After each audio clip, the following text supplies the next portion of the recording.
Selamat malam BNS Squad. Kita bertemu lagi di BNS Mirror Misteri Horror. Percaya atau tidak, mereka ada. Banyak orang yang mungkin pernah menonton film tentang eksorsis atau pengusiran setan. Ada mungkin yang pernah mendengar cerita-cerita bagaimana mengusir sosok makhluk halus dari tubuh seorang manusia yang kerasukan. Saat ini saya kehadiran seorang tamu yang punya kemampuan dan karunia untuk mengusir setan dari orang-orang yang kerasukan. Namun ada satu kasus yang menarik yang akan kita perbincangkan malam hari ini, kerasukan iblis.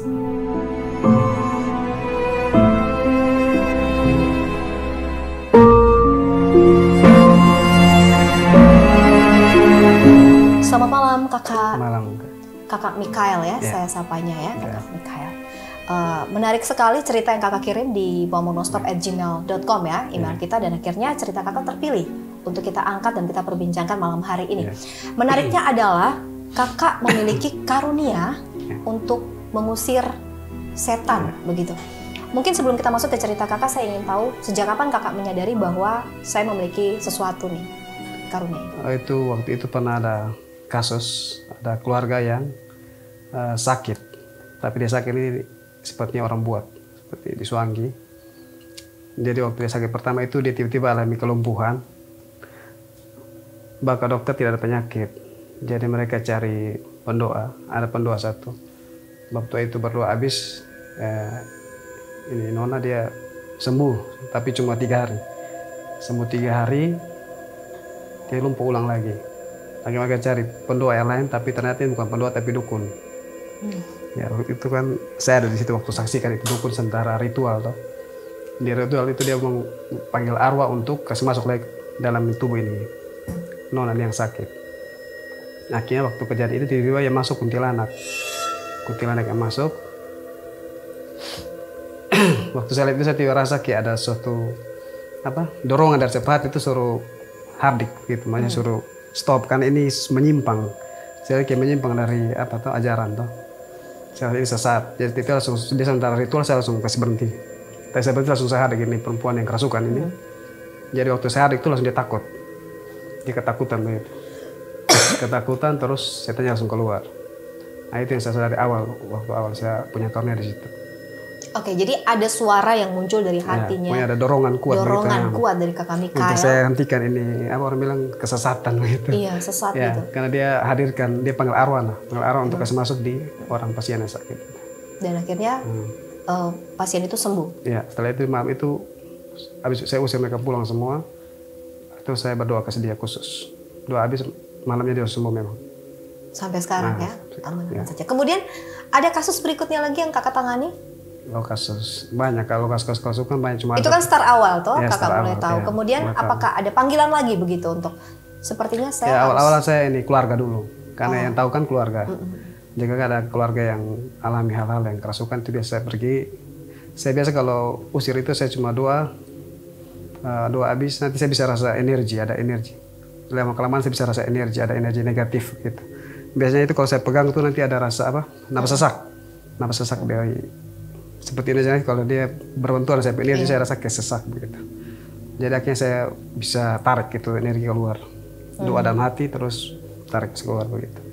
Sering-sering begitu. Satu kali saya dapat kasus nih yang kerasukan iblis ini yang mau ceritakan di sini. Baik. Kita akan langsung masuk ke ceritanya kakak, kasus kerasukan iblis ini karena tidak pernah alami. Dialami bahkan ya. Baik, kita akan mulai awal mula ceritanya seperti apa. Mulanya ada satu ibu muda, dia punya masalah rumah tangga dan dia pesan mereka bisa ranjang.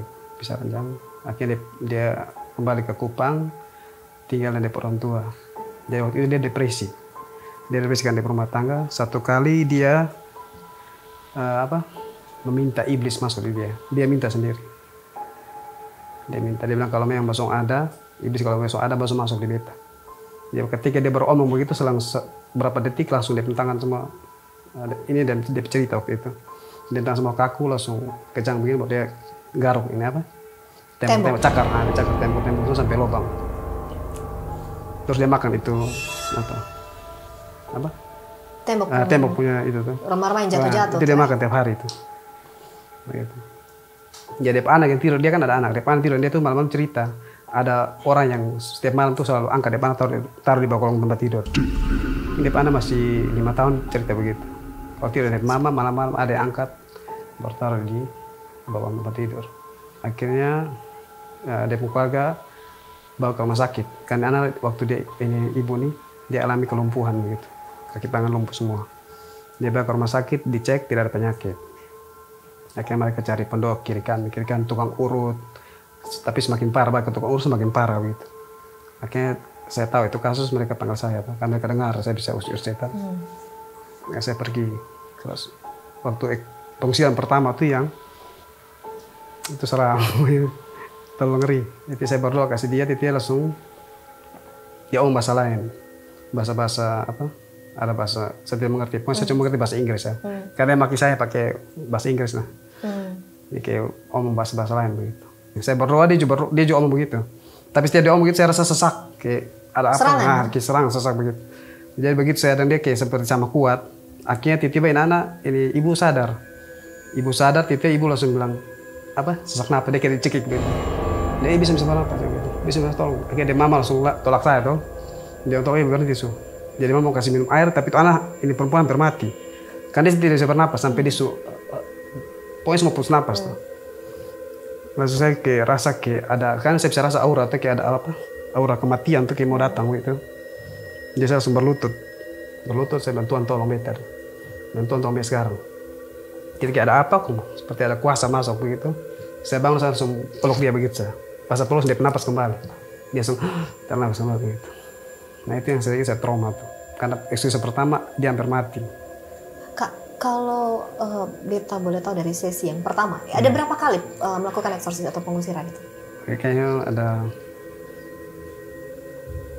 Saya lupa karena sering. Ya, sering. Ya, sering. Oke, baik. Kalau saya sampai menginap di mereka perumahan, sampai jaga. Butuh waktu berapa lama berarti? Itu berapa lama? Kan saya cari tahu ini karena saya tidak tahu ini setan susah dilihat, makanya susah dideteksi. Akhirnya saat kali saya doa, itu yang saya ada penglihatan mimpi. Ternyata yang masuk dia ini ada perempuan bule, tinggi 2 meter, kok perempuan bule, telanjang, pegang tongkat. Dan tongkat itu seperti bulatan, pegang tongkat. Terus ini jiwa dari ini perempuan nih, diikat baru ditaruh di air lumpur begitu, baru injak dari atas. Maka dia lumpuh, nona lumpuh nih karena itu. Saya tahu begitu. Tapi dia punya energi terlalu besar. Kayak bukan kuntilanak, karena saya sering menghadapi kuntilanak, apa suangi sering. Tapi ini beda sekali. Dia tidak mempan doa biasa begitu. Ritual apa yang Kak biasa lakukan sebelum melakukan eksorsis? Kan biasa kalau kita lihat di film-film kan ada yang menggunakan minyak doa dan ada berkat. Kalau eksorsis kan kita biasa ada berkat. Lalu yang berbeda dengan Kak seperti apa? Ritual yang Kak lakukan seperti apa? Kalau saya biasa doa, saya doa apa? Rosario. Kalau kami Katolik rosario. Pokoknya saya tiap malam tuh rosario untuk dia. Tapi masalahnya ini perempuan yang kerasukan, ibu yang kerasukan tidak mau doa. Dia tidak bisa doa begitu. Dia bilang dia doa tidak bisa. Iya memang. Nah, jadi itu yang buat kita mau ke selamat tidak bisa. Kan dia sendiri tidak bisa doa. Ketika dia sadar suruh doa dia tidak mau. Tidak mau melawan gitu ya. Karena dia posisi dia dalam keadaan stres juga tau kan. Begitu. Dia rasa baru dia cuma nyumpah diri begitu supaya dia mati. Kita lemah di situ karena yang pasien sendiri minta mati. Nah gitu. Dia bilang dia mau mati. Sampai dia nenek meninggal, dia bisik dia nenek bilang, kenapa nenek mati bukan beta saya. Ya dia minta tuh dia mati. Itu yang kita lemah di situ. Saya bisa selamatkan dia karena dia sendiri kutuk dia sendiri. Gitu. Dia kan kutuknya, dia mengutuk tuh setan masuk terus dia kutuk untuk dia mati. Bagaimana Kak Mikael meyakini bahwa ini demon, ini iblis nih? Karena ada beda gitu, ada tanda kalau kerasukan iblis itu ada bedanya itu. Biasa dari buku eksorsis yang kita baca tuh kan. Yang pertama tanda itu biasa bahasa lain, bahasa yang tidak diketahui oleh pasien ini, yang korban. Tidak pernah dipelajari tapi dia tahu. Bahasa kuno, bahasa Aram, bahasa Ibrani, bahasa Latin. Gitu. Terus yang kedua mempunyai kekuatan yang luar biasa. Kekuatan yang luar biasa. Yang ketiga kita ada penglihatan tadi kakek Beta lihat. Penglihatan yang di dalam penglihatan itu lihat iblis. Dia pun sosoknya seperti itu. Apakah dia pernah mengatakan kenapa dia memilih perempuan ini? Apa karena perempuan ini perempuan pendosa? Jadi kalau kita lihat dia di lumpur dan dia menginjak, berarti memang itu. Aslinya perempuannya juga pendosa, pasien ini. Karena itu dan karena dia kutuk diri. Dia mengutuk diri. Ya, dia mengutuk diri. Dan dia itu tidak mengundang boleh. iblis. Ya, dia mengundang tuh. Dia mengundang untuk Yesus masuk. Tapi Kak Mikael sempat mendapatkan nama? Tidak dapat. Karena itu setiap kita melakukan eksorsisme itu nanti dia akan buat hal-hal yang seolah mau mati. Jadi keluarga harus itu akan suruh stop. Keluarga tidak tahan lihat dia punya tersiksanya dia begitu. Kalau boleh tahu perbuatan yang mengerikan dari si pasien ini ketika dirasuki iblis apa? Selain melukai diri dan menggaruk tembok begitu, apakah ada hal yang lebih ekstrim? Ada, cuma satu cerita. Oh baik, off the record ya. Kan itu tragedi. Tragedi pernah juga mengalami. Kak pernah diserang? Saya kena serang. Mau saya juga hampir dibunuh? mati juga. Iya. Maka saya trauma tuh karena saya diserang, saya hampir mati juga. Oleh itu sosok. Kemudian bagaimana ceritanya sampai akhirnya Kak tidak menangani, dari cerita yang Kak kirim, akhirnya Kak tidak menangani lagi ya? Ya, karena orang tuanya tidak mau lah itu. Karena setiap itu berbahaya untuk dia tuh. Jadi mereka lebih pilih bawa ke rumah sakit. Bawa ke rumah sakit sana. Saya rumah sakit, mereka kan memang dia tidak penyakit. Mereka kasih obat, buat dia tambah drop. Maka dia koma. Ke rumah sakit, Ya. koma, terakhir. Di rumah sakit dia menunjukkan ciri-ciri kerasukan. Tidak gitu lain, kan? ke rumah sakit tidak kerasukan. Cuma sakit sampai meninggal.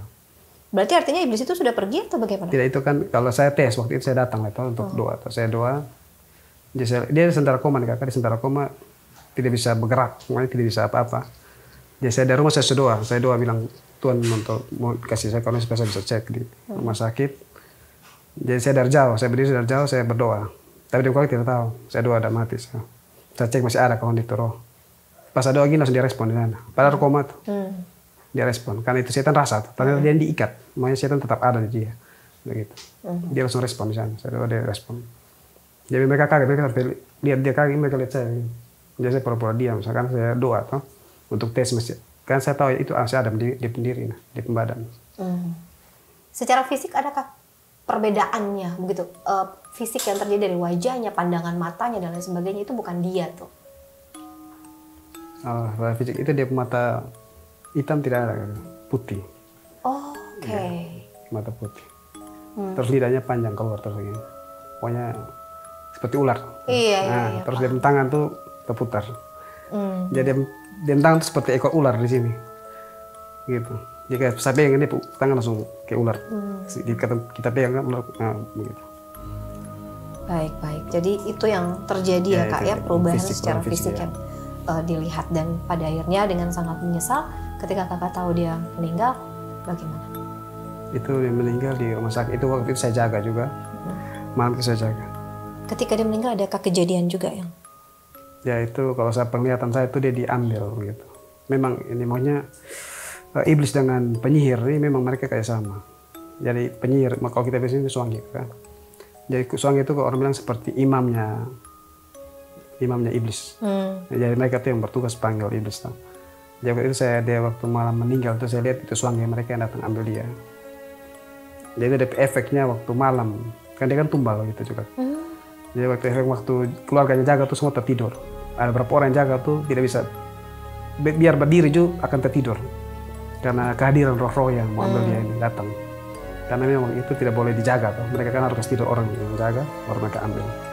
Nah itu saya juga jaga itu malam. Saya juga kena itu. Mau berdiri cuma mata berat, mau tidur sah. Terakhir jam 3 pagi dia muntah seperti hitam. Tidak tahu darah apa warna hitam keluar dari mulut. Nah itu saya rasa. Terus dia ke rumah jam 3 malam orang datang taruh ayam. Ini di rumah depan pintu nih. Ada orang datang taruh ayam di situ. Dia kakak cerita, kan dia bakal di rumah. Jam 3 malam dia kakak keluar, karena ada dengar bunyi di luar. Ternyata tak ada ayam di situ. Itu ayam posisi sudah dibelah, terus dia punya isinya itu sudah ditarik keluar semua. Dia ayam isi itu ditarik keluar. Tapi ini bukan seperti binatang kan, tidak ada bekas-bekas darah tertarik seperti orang taruh begitu. Itu jam 3 malam. Itu yang pas dia muntah hitam tuh di rumah sakit. Nah itu jam 4:30 saya pulang, karena saya sudah tahu. Saya tahu ini dia mau meninggal. Akhirnya jam 11 siang dia meninggal. Kok ada hubungannya sama Suanggi lagi nih Kak? Gimana ceritanya? Itu karena di itu kompleks yang mereka tinggal itu memang ada orang-orang yang...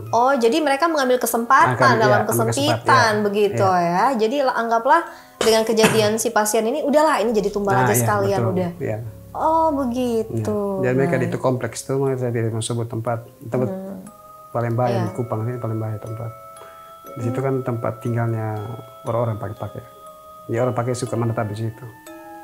Jadi mereka tuh biasa lihat kesempatan ada yang sakit berat, nanti mereka akan nebeng lah. Begitu nebeng. Oke, baik. Udah. Itu kisah yang Kak Mikael alami ya, terkait dengan pengusiran setan dari orang yang kerasukan, dan yang paling parah itu si iblis ini. Sampai detik ini masih belum tahu namanya siapa. Tidak tahu. Ada kemungkinan nggak bahwa dia juga masih akan terus mengincar gitu? Kayaknya masih, kan mereka tugas itu kan. Iya ya. Tugas mereka untuk kasih hancur manusia. Oke. Satu kisah lagi yang tadi sempat Kak Mikael juga bicara soal masalah Suanggi gitu. Kak juga pernah mengusir. Nah, kalau Suanggi berapa mereka sudah lama. Lebih sering. Ulang-ulangnya sering. Maka saya lebih paham kalau Suanggi, saya paham. Ada kisah yang mengerikan terkait Ada kisah itu terjadi. Saya teman akrab sendiri yang meninggal karena Suanggi. Jadi dia ini wakil kepala sekolah. Dia guru baru, tapi waktu dia baru masuk, dia orangnya pintar toh. Jadi ketua yayasan angkat dia jadi wakil kepala sekolah. Jadi mungkin banyak iri dan dia mereka buat dia sakit. Itu kejadian di Flores sana. Akhirnya dia ketika dia sakit, dia kembali ke di sini di Kupang. Nah dia tinggal di komplek juga yang tadi dengan bersamaan itu perempuan. Komplek yang saya bilang banyak Suanggi gitu. Dia tinggal di situ. Nah Suanggi kan tahu kalau orang yang karena sakit-sakit itu, mereka tahu. Di satu kejadian satu malam ada acara masuk minta, kita keluarga masuk minta toh. Acara masuk minta, jadi dia datang, dia walaupun sakit karena keluarga dia paksa diri datang. Ketika dia datang ini ada Suanggi ini duduk langsung di sebelah, di sampingnya ini saya temani. Dia Suanggi langsung peluk dia begitu, peluk dia. Pokoknya selama acara tuh Suanggi duduk sampai langsung peluk dia begini.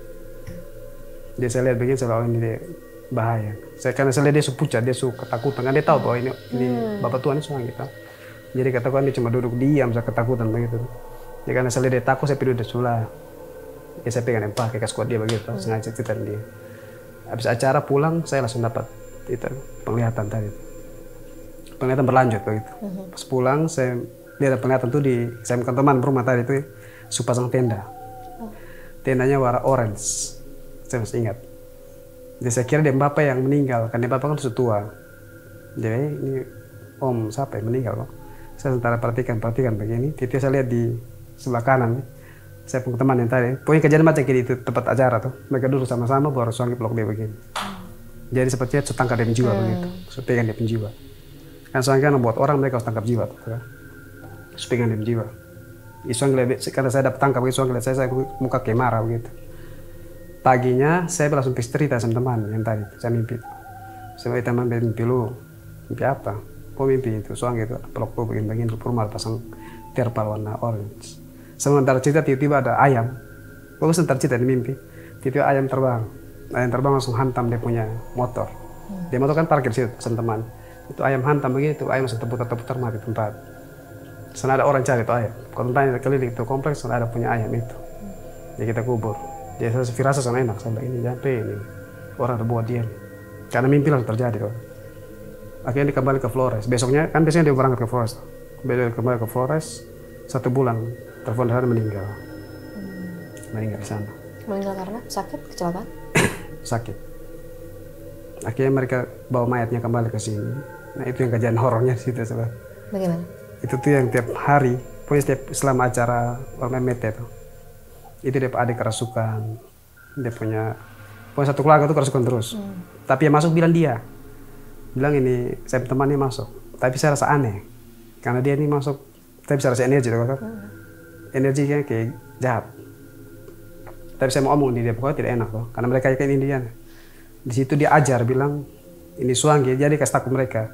Dia bilang, kalau Basong mau selamat, karena ini Suanggi ini mau makan lah Basong buat keluarga. Jadi kalau Basong mau selamat, Basong harus buat ritual. Diajar gitu. Buat ritual. Akhirnya mereka cari tim doa. Nah, ini pendoa sendiri dipakai.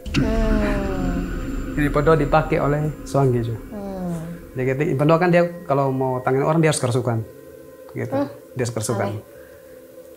Akhirnya itu momen dipakai tuh. Suanggi masuk di dia, menyamar jadi sen teman. Lalu ajar yang sama. Kalau bosong mau selamat, bosong harus buat ritual. Potong ayam, dibeli ayam merah di pasar, suruh orang tua ludah itu ayam mulut, terus potong ayam baru dipelihara kasih keliling rumah.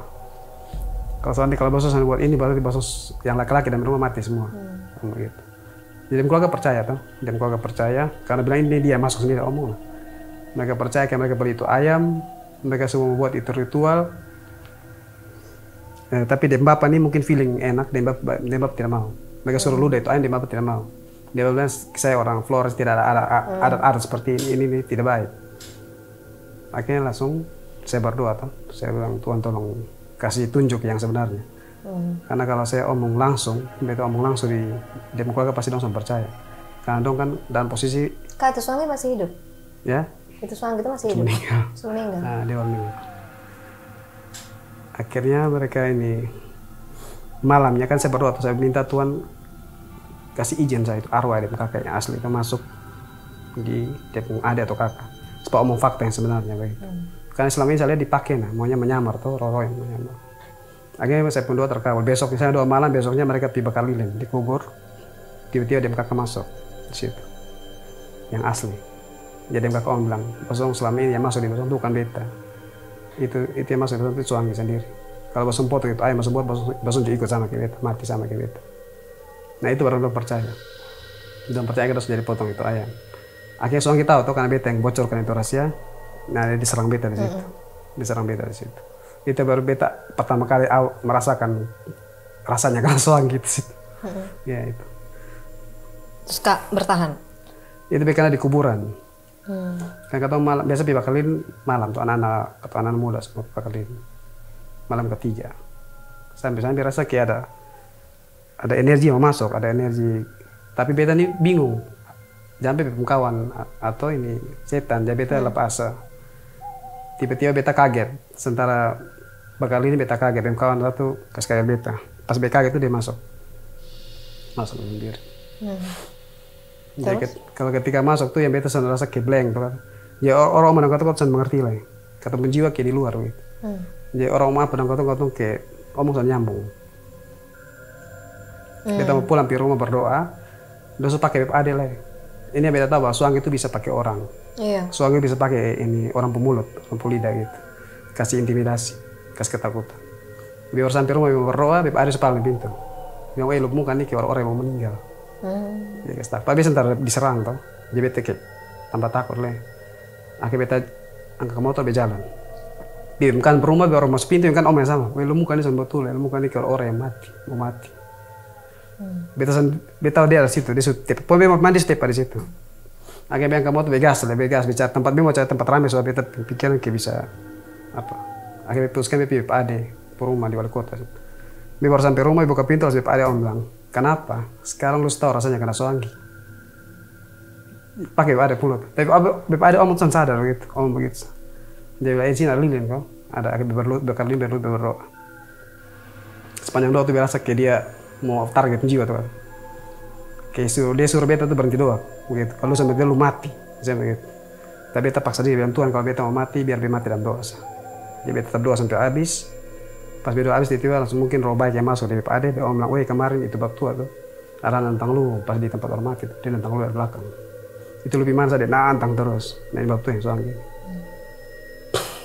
Oke. Nah, habis itu malamnya ada penglihatan. Jadi waktu beta dalam keadaan seperti itu tuh, ternyata dia itu bab tua tuh dia baca. Jadi waktu dia nantang beta itu dia baca terus itu setan yang dia gendong tuh turun merayap ke cicak naik di badan. Nah, itu dia cakar beta tuh. Maka biasa kayak blank tuh karena dia dicakar terus. Tapi akhirnya beta ke waktu doa tuh dia sampai bisa dapat sih. Karena dia doa terus maka dia jatuh dia kembali ke dem Tuhan dia langsung bisa. Jadi dem Tuhan kayak stres begitu bisa langsung dapat. Oke, baik. Jadi impact-nya Kak untuk membantu orang juga Kak kena. Kena selalu, gitu. sering. Selalu ya. Cara Kak untuk menguatkan diri seperti apa Kak? Karena ini kan Kak di dunia ini kan pasti akan bersinggungan dengan pertarungan spirit kan. Betul, Kak. Kayak gimana Kak? Doa terus. Kalau kata di Katolik sering mengaku dosa. Kalau kita ada gitu tuh kakak. Ngaku dosa, ikut gereja, jangan sombong, pokoknya buat hal-hal baik gitu kakak. Bisa jangan kasih celah, karena ada untuk masuk dari ketemu kelemahan, kayak dosa, celah-celah begitu. Tidak bisa masuk. Kalau bisa buat itu biar aman, makanya dosa bisa tembus. Seperti ada benteng, kalau berdoa terus, buat baik terus, seperti ada benteng gitu. Jadi kita pernah ada penglihatan tuh dong cuma keliling di rumah, tapi udah masuk bisa. Kayak terang, di rumah tuh terang. Kayak ada orang jaga gitu. Kak sampai sekarang masih menerima kasus-kasus kalau orang minta tolong gitu?